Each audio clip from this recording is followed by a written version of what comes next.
This episode of Your Morning Drive is brought to you by Fireworks Co-working. They are a creative co-working space located in Marietta, Georgia, focused on supporting the local community and uplifting creative entrepreneurs. If you want to try out this beautiful space, this podcast room is just one of the many available rooms and spaces available for you and your company to work at. If you want to try them, you can.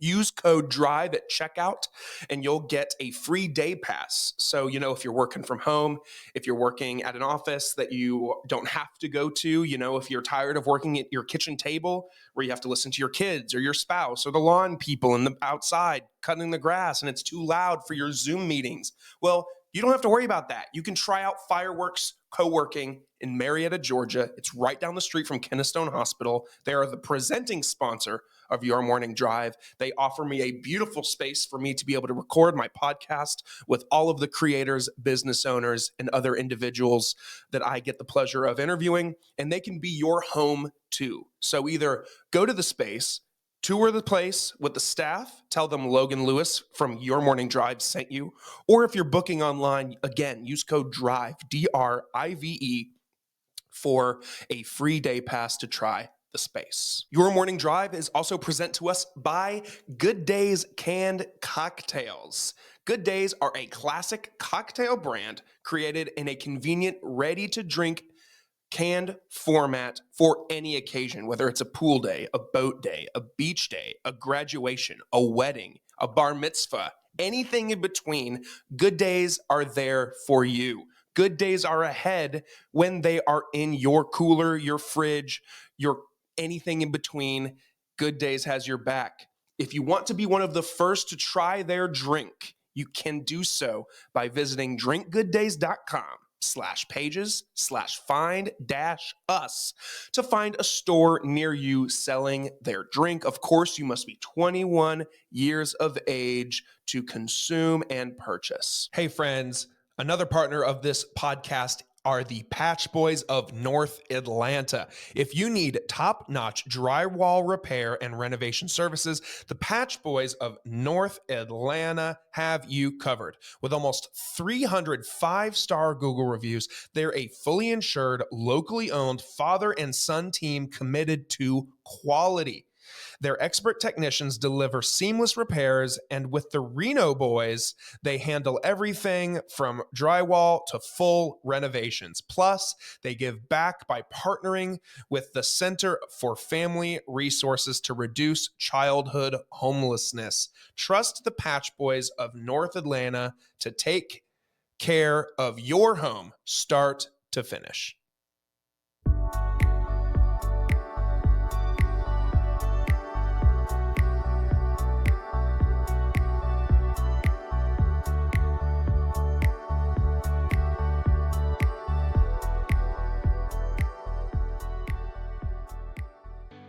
Hello, everybody. Welcome to another episode of Your Morning Drive.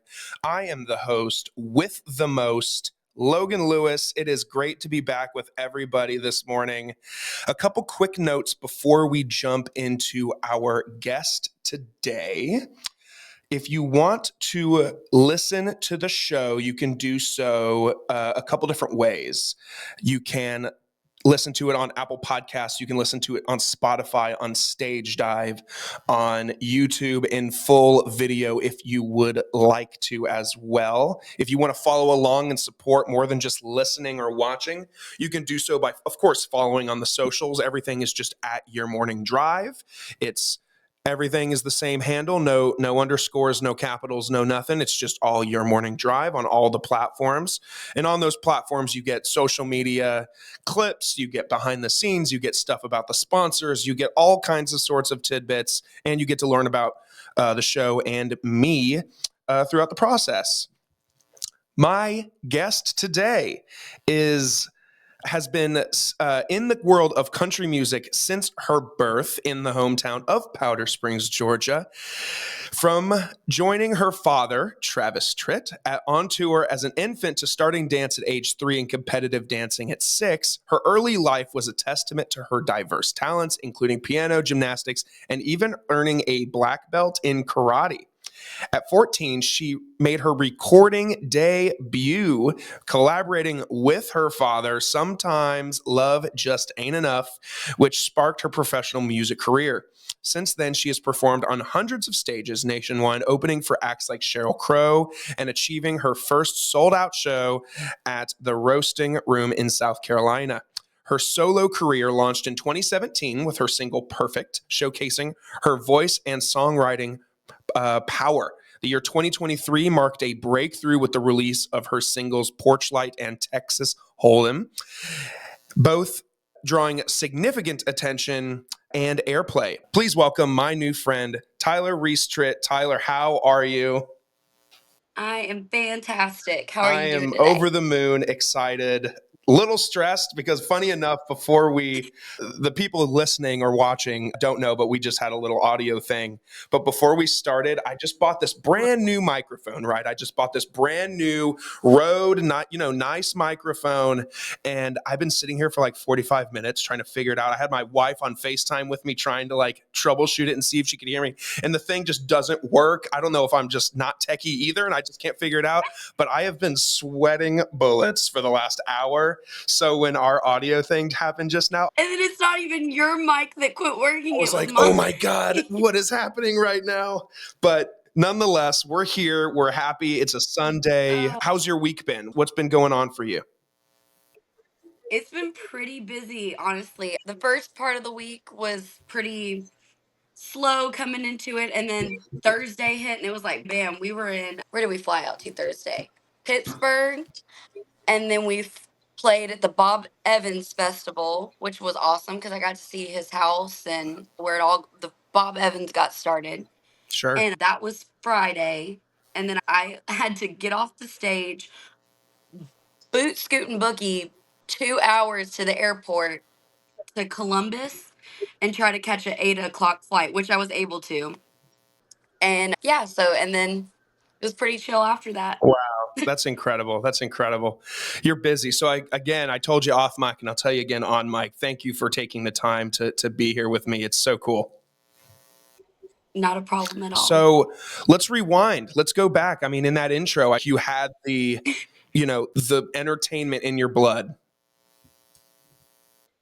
I think I've definitely always had the entertainment in my blood. There was a very small spot in my life where I thought, oh, I was going to be a veterinarian.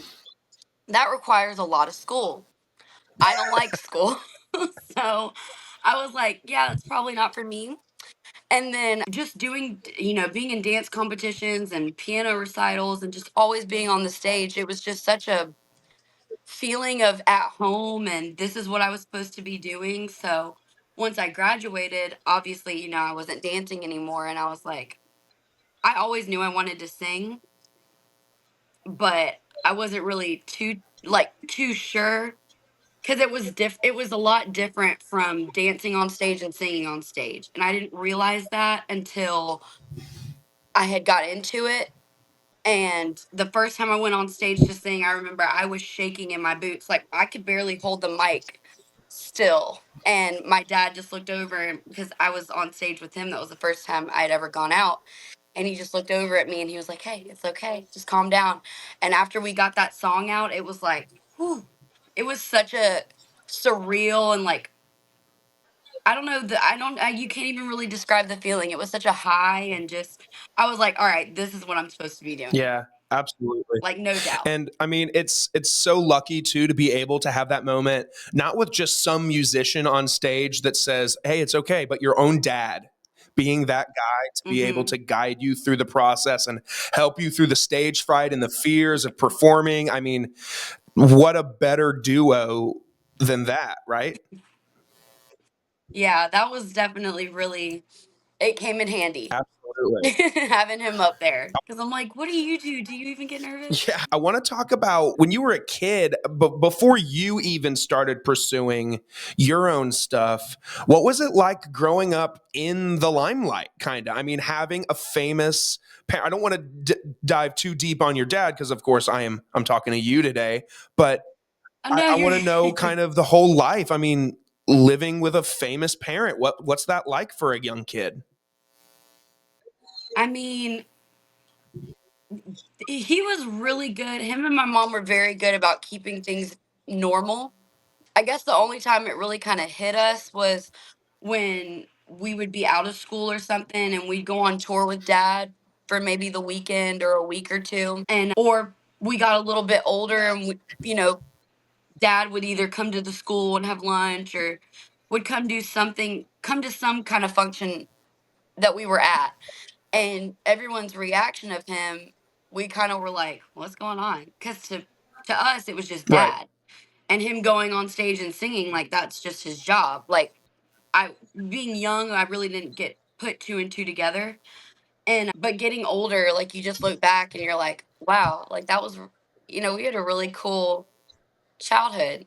And people that we hung out with, Hank Williams Jr., Marty Stewart, all these different artists that we've met, Tanya Tucker, throughout like our lifetime and stuff. It's just, I don't know. We didn't think looking back then that it was really anything, but then you get older and you're like, oh my gosh, like this is crazy.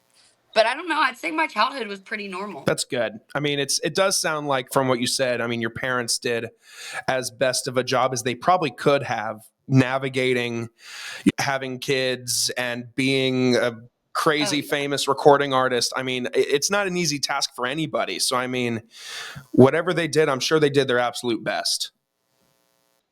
Oh, absolutely. What? Yeah. So, did you go through a couple phases when you were young? Like I said, you were doing dance, and like when you were really young, you did the black belt in karate, you did piano. Were you looking for an avenue to be in, or were those just kind of, I guess, side quests, if you will, until you navigated to your main focus? I think they were kind of side quests. I'd always really enjoyed dancing and the competition of it all. Like I loved going and competing on the weekends and just being on the stage and the feeling of being with your girls, like your group and everything. It was so much fun. And then karate, that kind of came about because me and my brother really liked the Ninja Turtles. So my mom was like, do y'all want to be like a Ninja Turtle? And we were like, Yeah, duh. So she put us in karate and we ended up loving that so much. I ended up staying there till I got my black belt. And then I was like, all right, time for a new adventure. absolutely. So I think everything, it was kind of like side quests, but they were really fun side Yeah, quests. I mean, some of them. I mean, like the piano and like having that knowledge of dance and choreography and stuff. It all comes in handy today, I'm Yeah. sure. Oh, absolutely. Absolutely. What do you think? I'm just spitballing here, man. What do you think is your favorite part of the from the moment you're like, okay, I'm going to write a song, it's going to be called Texas Hold'em. From the time of you writing the song, recording the song, doing a music video for it, figuring out, your outfit for your stage performance, what's your favorite aspect of the life that you live right now? Oh, gosh. In terms, I guess, of the I in terms of the mean, music creative process, I should say. I love being in the studio. I mean, that's definitely a lot of fun. That's a hard question because every bit of the process is so different. And I think it each brings a different feeling. But my top two favorite moments would probably have to be either in the studio recording and most definitely on stage Yeah. performing. Nothing beats that feeling. Yeah, I'm jealous. I went to a concert just the other night. I went and saw with some friends. We went and saw Posty over at Lakewood. Yes. Yes. And I'm sitting there and I'm just sitting in the lawn and I'm looking around and I'm like, this is so many people, but he's up there having the time of his life, not even blinking an eye. I don't know how y'all do it, if I'm Yeah. honest. I would be shivering in my boots if I came out to, I don't know how many people Lakewood holds. I'd assume like 30,000 people, 20,000 people. I don't know. Could be 5,000. I don't know. I Hmm. just see a crowd and I'm just like, oh, that's thousands of people. And it could just be like 500, but a crowd is a crowd to me. So I'm like, how do y'all do it? I don't Well, get it. here's a secret I don't think everyone will tell you is that even the biggest artists, like my dad, even, like, they still get nervous. before they go on stage. But once you get out there, you're having so much fun, it doesn't even matter anymore. And that's what it's all about. As long as you're having fun and everyone in the audience is having fun, that's all that matters. What do you think about artists like we've seen a lot lately? A Posty, that's a good transition. Posty himself is a good example. Artists that have made their success in whether it's hip hop or pop, like, people like Jelly Roll now too. Jelly Roll is making a name for Yeah. himself, and even MGK and some artists are kind of slowly transitioning over to making country music. Do you love that? Do you think like, there's a lot of argument over like what's country now. You have like the poppy country, you have the bro country movement or whatever. I mean, The the rap rap country, country. yeah. What do you think about all of it? I mean, I think it's great. I think it's awesome. I mean, we have had country artists that have started off in country and have moved over to pop. So, I mean, in country, I feel like is very family oriented. And if you love what we love, you're more than welcome and come on, join on in. And I love what Posty and Jelly Roll and all of them have been doing. I mean, I just listened to his new album. It's I agree. I amazing. listened to it And as well. him I love it. And him corresponding and like taking the time to like, and I love what Posty's done and Jelly Roll and all them because they've taken the time to go and meet, the people that have paved the roads for them to be there and included them. And I think that's really important as well. Right. Like with Posty's album featuring, Hank Williams Jr. and Dolly and Tim Yeah. McGraw and all these artists that I thought Brad like, Pate. oh Yeah. wow, He's got like everybody. I'm surprised that all these guys did this. I mean, it's really cool to see I, him going to Nashville, and you could hear interviews with like Luke Combs when he says that Posty, when he goes to write in Nashville, he's up until like 5 a.m. writing with these people, and they're cool because Posty's just a yes. good time to hang out with. Yep. So, do you enjoy that songwriting process? Is it difficult? Oh, I mean, it depends. It's hit or miss because co-writes. It's just different people, different energies. Everyone has different writing styles. So some writing sessions are harder than others, but every now and again you get in that one where everybody's on that same page and you get a song in an hour or less, and you're just like it just flows right on out. But it's all the process. Each process, it's so much One fun. thing I've been curious about a lot lately is, all these artists, someone's dropping an album, whether it's country or not. There's artists dropping albums every week across, all genres, every day even. How do you Oh make yeah. music today at this point that's new and original? I mean, it's got to be extremely difficult to not pull a line from a famous, Travis Tritt song and think, oh man, Travis used that line. You can't Oh use yeah. that line. Or, oh, Tim McGraw used that line on his, second album. We can't use that line. Is it difficult to come up with new stuff without having to pull from even like Jelly Roll and MGK's song "Lonely Road"? They're taking that "Lonely Road, Take Me Home," pulling from John Denver, From Country Road. which is Yeah. they're paying homage to it, but also kind of introducing their new kind of sound to it. Do you find that Right. difficult to tread those waters? I mean, everyone obviously has inspiration from their certain artists that they grew up listening to, that I mean, dad loved the Allman Brothers. Dad loved Waylon Jennings, Johnny Cash. And dad took a little bit because, I mean, he wasn't really accepted in his time because it was Southern rock. He took, they were like, no, you can't do that. It's just straight country. But I think, I don't know, it's hard like, treading that line because I mean, there's only so many melodies and so many lyrics and stuff that you can add.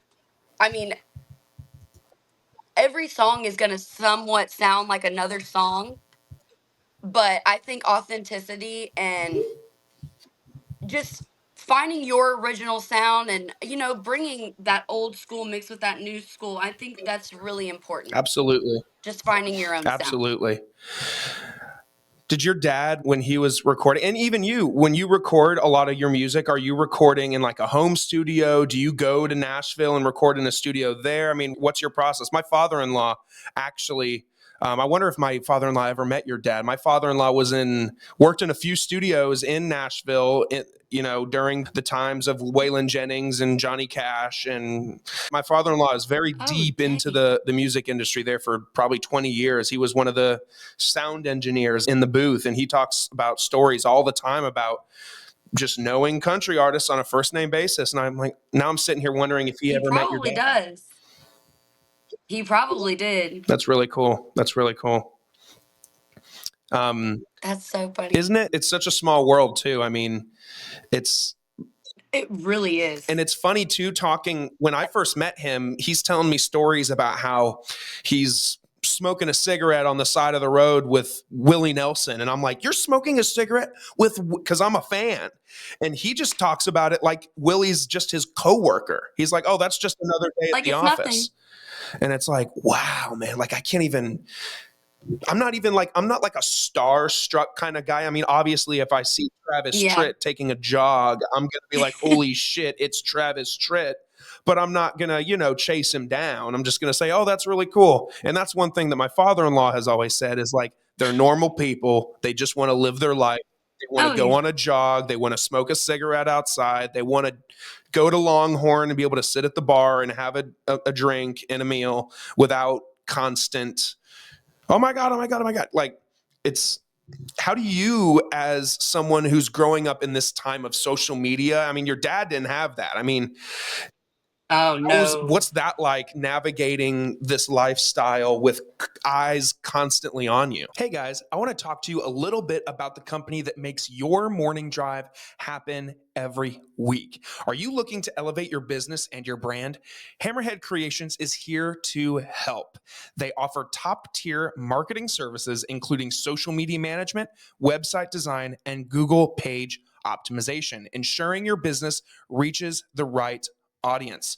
Whether it's a side hustle or your full time grind, their expert team, me, is ready to help you grow. Plus, if you're into podcasting like me, Hammerhead Creations offers full support for both in house shows and external podcast creation. From concept to production, we will help you bring your ideas to life. Visit www.hammerheadcreations.com and discover how we can take your business or your podcast or both to the next level. Hammerhead Creations, swim with the big sharks. I mean, it's difficult. I don't even know how really to describe it because I mean, it has changed so much just from his time and my time and with social media and everything, which I'm such an old soul when it comes to that. If it was up to me, I'd say get rid of all social media. I am so over all of it, but I realize that's not the popular opinion. Well, So, I understand. so I mean, you just embrace it, but I mean, you definitely have to be extra super careful, especially in a position like what we're in, just because, like you said, everyone's watching, and at any point, everyone's got a phone. At any point, that video camera can come out and catch you doing something that you shouldn't be doing. But I mean, heck, I'm so crazy. I'm like, if they would have caught me doing something, they would have caught me already. I'm like, I'm so out in the open. It's like what you see with me is what you get. So if you get it on True. camera, then yeah, I probably was. It's me. I did it. Yeah, absolutely. That's funny. Speaking of like Posty and Jelly Roll and all those folks, I want to talk about who, besides your father, of course, because I'm sure he was a huge inspiration to you, a huge mentor to you. Who are other artists that when you were young you listened to and idolized? And who are some artists today that you'd like to collaborate with, write with, perform with, all of the above? So people that you have loved and idolized, but also folks that you want to collaborate with. Oh yeah. So I grew up listening to Sarah Evans, Reba, Martina, Carrie, Miranda, Trisha, Linda Ronstadt, Leanne Rhymes, you name it. I really love that 90s, early 2000s country and just the powerhouse vocal behind it all. So I really got a lot of my learning and inspiration came from there. And You asked me another question and I just forgot it. No worries, no worries. I do the same thing all the time. I'm like, oh my God, where are we going with this? I was like, that was my inspiration. But then you said, The people that you what'd you want to say? write or perform with, someone that you could get on their single, someone that could jump on your single. Who if I could snap my fingers right now and you've got someone in the booth with you, who is it? Kojo. Heck yeah. Cody Johnson. Heck yeah. I love his voice. I think he has one of the best voices in country music today. And yeah, if I could do a duet or cut a song with Cody Johnson, I am here Heck for yeah. it. Heck yeah. He's on top of his game too. I mean, he's just, and it feels like he just came out of nowhere as He's well. so I good. mean, just He's so good. overnight. I mean, yeah, he's been building something for years, but I mean, just one day it was just like Cody Johnson. It was like, oh my God, this guy just, And you hear his voice and you're just like, yep, that's yep, why. yep. He's a powerful singer. His voice brings so much weight to whatever he's singing. Oh It's gosh. incredible. I'm still waiting for him to drop a actual recording of the cover he did of She's Acting Yeah. Single. I have that on repeat on my YouTube. I will just get in the car and I'm like, yep, It play. makes me wonder, and maybe you can even provide insight on this. So, like, if for that example, if you wanted to jump on stage and let's say you performed a rendition of, I don't know, When a Man Cheats or something by Carrie Underwood. If you wanted to jump on stage and Yes. perform that, and let's just say that performance just did numbers on social media, on TikTok, YouTube, blowing up, and fans are like, oh my God, I want her to record this. I want to record this. What is that process like? I mean, do you have to get permission from Carrie or her label? Or, I mean, who technically owns the right to the song? Is it the writers? So I think I was told, if I'm correct, now I could be dead wrong, but I'm pretty sure once a song is released, it's free game for Hmm. anybody. Anybody can take that song and re-record it.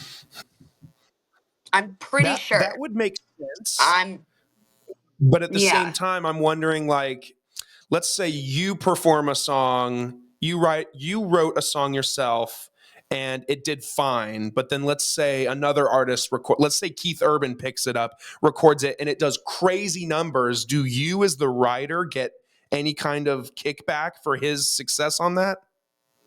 Oh, Okay. absolutely. If I was the writer on it, then yeah, you're getting the money, you're getting Okay. the, Okay. you wrote it. So oh, Okay. So absolutely. you can't Yeah. just I guess for lack of a better term plagiarize another song and take the credit for it when it was written and not necessarily performed but written by somebody else. Oh yeah.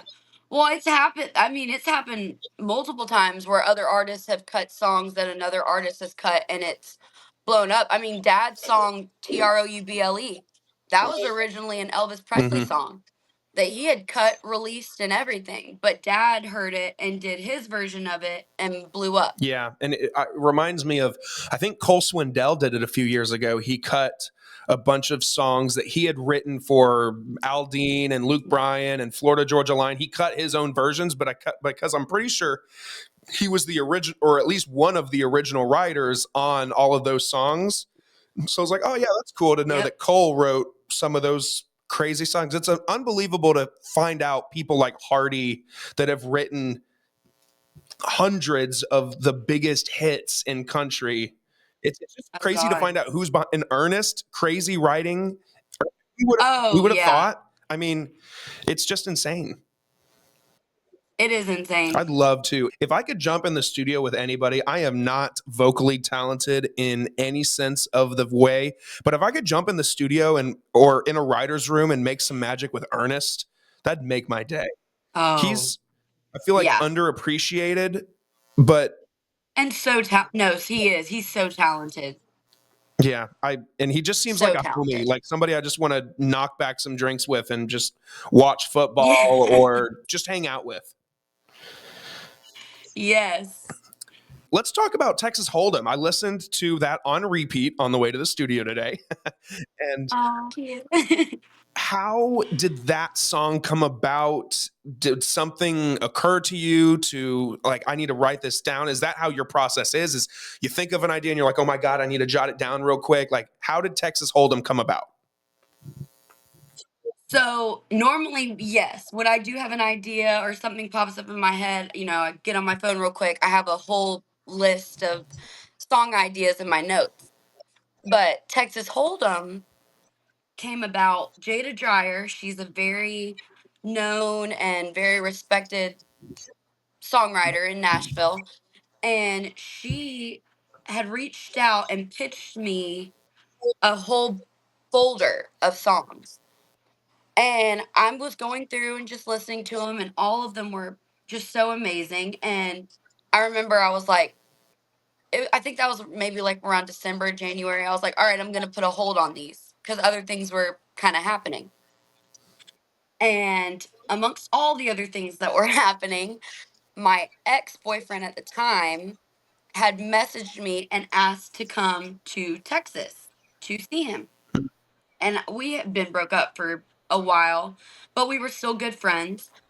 So I came to Texas and, trying to see if we can make it work that one last time, which we couldn't. We were obviously realized we were better off as friends, but I was leaving Texas, leaving, after spending the weekend with him, and something made me pull up Jada's song folder again. So I pulled up her song folder and I'm going through, and the first one I see pops up is Texas Hold'em. And I'm like, huh. So I'm like, well, I'm in Texas. Let's listen to this one. And I remember listening to it, and everything that I was feeling at that moment, it was like she was writing down my story. It was like she was sitting there with me. Everything I was feeling, everything I was going through. So I remember messaging her immediately, and I was like, Jada, put this song on hold. I need this song. I have to cut this song. And yeah, the rest was history. I was like, if I can relate to this, surely somebody else will be able to. And after releasing it, hearing all the stories and everyone that related to it, and it helped them get through their breakups, I was like, that made me so I happy. mean, talk about a God moment in that, like going through all of Yeah. that in Texas with the ex boyfriend and then opening up the songs and like that one's up top and you're like, oh, let's give it a shot. And the fact that it spoke so heavy to you in that moment is just, it's amazing. Oh, it was so amazing. It was perfect. It was perfect So you timing. released a couple singles over the last couple years. What are you cooking up, Tyler? What's coming on? What do we got coming? Oh, how you know I'm cooking I something just, up? I just have a feeling, you haven't put a single out in a few months. I mean, you got to be cooking. What are we cooking? I've I've been cooking. Yeah. I've been writing a bunch. I've been back and forth recording a bunch, which one of them you're going to be seeing in what's today? Today's the 13th. The 13th? Okay, I think around the Okay. 25th. Be listening Okay. out because something's coming. Okay. Okay. But there's a lot more coming behind it cuz yes, I have been cooking. Yes. Heck yes. Any kind of tease you can give? I mean, what kind of vibe, what kind of sounds, any kind of tease you can give me? Very 90s traditional country on some of them, and some of them is very 90s meets now, Okay. Okay. but definitely that traditional country sound. Yeah. Yeah. I feel like there's not enough artists today trying to emulate that 90s sound. I think John Party does a pretty good job at it. I think he's And Zach yes. Top is, yeah. Both of those guys do a pretty good job how to bring the 90s sound back. I wish more people did it though because I love 90s country. It's just speaks to my So do soul. I. Me It's too. it's Me too. it's just like Posty did a song the other night and then he finished his lyrics and then the band on stage, I got to give credit where credit is due. His band, they got fiddle players. I mean, he's doing the real deal. I mean, he's not I love it. he's not faking anything. He's got real people playing the steel guitar and the fiddle and everything. And I mean, they just went on a tear and just tore it up. And Posty's dancing, like he does on stage. And I'm just like, this is amazing. I'm with some friends that aren't as Yeah. crazy into country as me and my wife are. And they're looking at us over there jamming. And that sound just isn't around enough anymore. There's not enough fiddles in today's country. We need to bring fiddles back. No. Yes, we do. Steel guitar and Yes, fiddles. let's make country music fiddle again. Yes. Amen. Amen. I like that. I like that. So, Tyler, we've talked a lot about your career, your inspirations, your aspirations. I mean, what is there really an end goal for what you're doing? I mean, unlike a traditional career, I'd say, like for just some Joe Blow that's working in an office building. Obviously, they want to rise the ranks. They want to, get promoted. They want to be a big dog one day. Is there an end goal for you? I mean, is it just to continue to have fun making music, having a good time, and living your best life? Is that the end goal? I mean, for me, it's not really about all the, awards or making it wherever. As long as I think that's really from growing up with like my dad and having Charlie Daniels and Waylon teach him so many things, and he was able to pass so many things on to me. I'm here for the fun. If as I have such joy and so much fun making music, not just for me, but for other people, and just being able to go out and play and share and just that feeling. I'm like, I'm as long as country music wants me here. Yeah. And maybe even if it doesn't. Do you think, a question that popped into my head now, do you think, I don't know how to ask it. I'll just ask it. Do you think, do you ever, man, I'm struggling with this one. You So I'll ask it by telling a short story first. So, my Okay. first job after I graduated college was at a company that my dad has made his career successful. And during my Okay. tenure at this company, everyone treated me with respect and everything. But every once in a while, I got a comment thrown at me, well, you're just here because your dad is here. And it, Yep.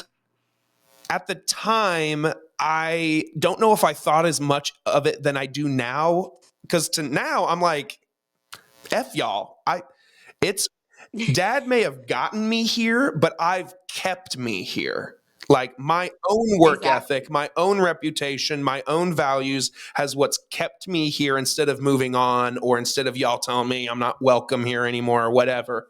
Do you ever feel a backhanded, like, oh, hey, another Tritt or something like that? Do you ever feel that? Really? Absolutely. Absolutely. Damn. Does it just piss you off? I mean, I mean, honestly, I've always been the kind that you tell me something, or if you do something to piss me off, all that's going to do is fuel my fire and drive me even further just to prove you wrong. right, So, I mean, and you get a little bit of everything, and it's nice to have other kids in the industry that are kind of doing the same thing that you can talk to, like Dylan Carmichael, Ali Colleen, Olivia Evans. Like, there's so many other artist children that are pursuing this as well. And I don't know, I think we all face a little, it would be a lie to say that it wasn't easy in some aspects because it gets a foot in the door. sure, And but then you have that you're almost held to the level that your parents are, or even more right, so, because I've had people come up to me before I go on stage and they're like, "Oh, I've seen your daddy, X amount of times. You better be as good as he is." Or, something like that, or you just got here because your mm-hmm, dad. And it's like, "Okay, well, why don't you stick around and you let me know if I'm staying here because of right, my dad?" Cuz I work my butt right. off. So, no, I feel that. It does piss you off, but it fuels that fire and it makes you want to work even harder to prove It just everyone makes you wrong. want to put on the best show of their life for them to come up to you afterwards and Absolutely. just say, I am so sorry for making that comment about your And they usually do. And they usually do. And it's not a mean thing, or it's just like it's a prove your dad. point thing. And it always makes me feel better when they come up after and they're like, all right. I'm like, Yeah. I told you. It almost makes you want to turn away from that interaction and just be like, yes, I told them. Yes, you do. And you're like, yes, Heck you yeah. did Heck it. yes. So Tyler, at every point in the interviews that I do with folks, instead of asking them more questions about themselves, about their career, their drive, their passions, I start asking them regular everyday questions. They're very first date kind of questions, but they're very just fun. And, whether I'm sitting across from Oprah Winfrey or a guy who is, a business owner down the street, I'm going to ask Oprah the same questions that I'm about to ask you if I get to that level of success. Hey, Oprah, if you want to do the show, I'll do Oh, it I'm with Oprah. excited. That'd be the last working day of my life. Are you ready for them? Cool. I'm ready. I'm What so ready. is, guys, I want to tell you about another friend of my show, Your Light Marketing. If you're a small business owner or an entrepreneur trying to figure out how to stand out in a crowded market, I want to tell you about Your Light Marketing. These guys are all about helping you create a marketing strategy that's true to who you are without pushing you to follow trends or gimmicks that just don't feel right to you. They specialize in helping people build custom growth plans around their unique story and mission. So if you're tired of trying to be like everybody else and you want to attract the right customers, aka people who really resonate with what you're all about, then this is the team to talk to. Go to www.yourlightmarketing.com to book a free strategy session with them. Trust me, they will help you build a plan that feels authentic to you and gets results. Again, that's yourlightmarketing.com to book that free strategy session call with them. Your Light Marketing. Your all-time favorite movie? Oh, you gotta hit me with the hard one right off the bat. Dang. I don't know. There's literally so many. I mean, The Notebook is like the first one that pops into mind. That's probably the most stereotypical. But I mean, gosh, Yeah, it's a it good is. one. You can't hate a good movie. But I mean, I like them all. I like comedies. I like, there's so many I could The name. Notebook is a solid answer. I'll respect. Solid answer. Before everything that you're doing now, what was your first ever job? The first time you were paid by somebody else to do something? Dance teaching Okay, assistant. okay. I love working Heck with yeah. kids. I'm a huge kid person, so I'd always want to be like working with the kindergartners and the preschoolers, and I Heck loved yeah. it. Awesome. I want you to rank these next three things in order of your favorite to least favorite. I want you to tell me your preference in order of for queso, guac, and salsa. Oh, cool. What's the So least? whatever you want. What So favorite to least favorite out of those three. favorite to least favorite? Okay, favorite is Okay. salsa. Second, queso. Third, Yeah, I'm guac. not a guac guy either. Not a Yeah, guac fan. no. Good answer. Good answer. A little morbid, Good but question. if tomorrow was your last day on Earth, what would your last meal be before you go? Anywhere in the world, could be home cooking, could be a Damn. restaurant, whatever it is. Can I have like a little bit of everything? Because I want a little bit of Chinese food. I want a little bit of pasta. I want a little bit of steak and corn on the cob, maybe I don't know. I want a little bit Yeah, of everything. yeah, it's a good answer. I'm a huge foodie. Yeah, I love food, so I want it heck all. yeah. Here's a fun one for you. I'm intrigued on this one. You get to organize a music festival that is tailored to your liking. So you get to pick the three Oh, headliners for this music festival. Who are your three headliners? And of oh course, we're not God. talking about strategy or ticket sales or anything. I want you to pick your ideal music festival. Who are your three headliners on the poster that make you say, "Yes, I'm buying tickets to that"? Carrie Underwood. I've been really jamming to Sabrina Carpenter Absolutely. lately. And who else have I been listening to? That's a toughie. Carrie, Sabrina. I feel like I need to throw one of my guys in there. Zach. I'd love to see Heck yeah. Zach at a show. Heck yeah. Good answer. I'm buying tickets to that festival as well. Sounds great. I'll see you there.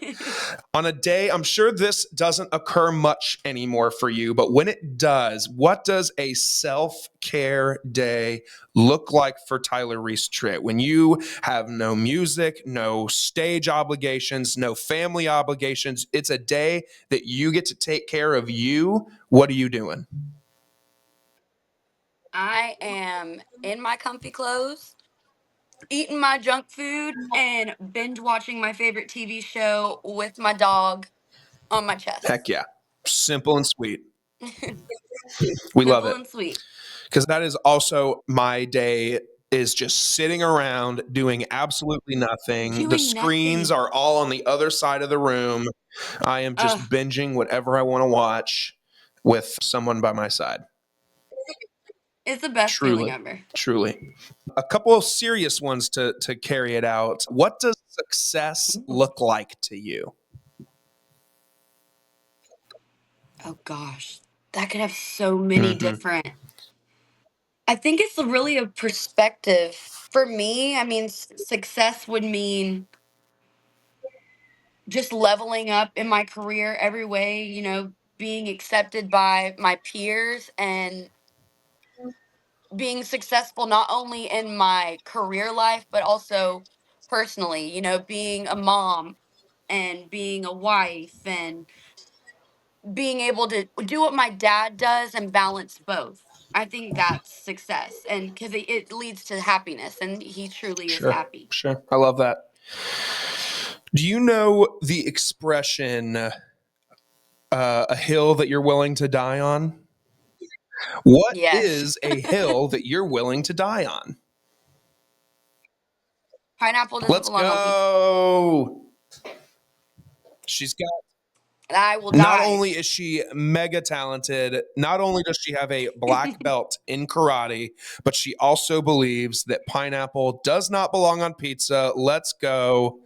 Doesn't That belong on we could pizza. end it right there, and that would be it. I should have led with that. This would have been a 5-minute interview. I'm actually shocked you agreed with me because normally I say that and everybody goes off on me. They're like, "You don't have taste buds." I'm like, I when has pineapple ever Now, belonged? granted, I will say maybe I'm not the best person to ask. I'm a very plain Jane pizza guy. I love cheese and pepperoni, but I don't need Me anything too. else. Luckily, I met a No, I'm person pretty that picky. I married that also agrees with me. So pizza is never stressful for us. Um, Yes, but just the thought of the sweetness of the pineapple mixing with the sauce, it just doesn't sound right. it It's does like not. putting steak sauce on a peanut butter and jelly sandwich. It makes no sense. I'm Do people No, I do made that up in that? my head, but I'm sure some weirdo out there does it. Oh, that's like my mom. She puts ketchup on her mac and Oh, cheese. oh, oh, hell no. Hell no, Mama Trit. Yes, see? Thank you. I hope Thank she you. hears this I think it's and disgusting says to herself, I need to go on your morning drive to explain my case. too because I need to hear it's the argument for disgusting. this one. So, Mama Trit, if you hear this, send me a message. Tyler, what is your biggest fear? Ooh, that's tough. I don't know. I'm not really scared of really too much. Clowns. I don't like clowns. Yep, that's my That's a biggest great fear. answer and a very valid answer, I will say.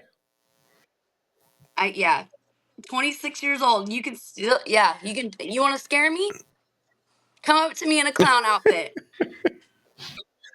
I will die. I will clutch my pearls and die.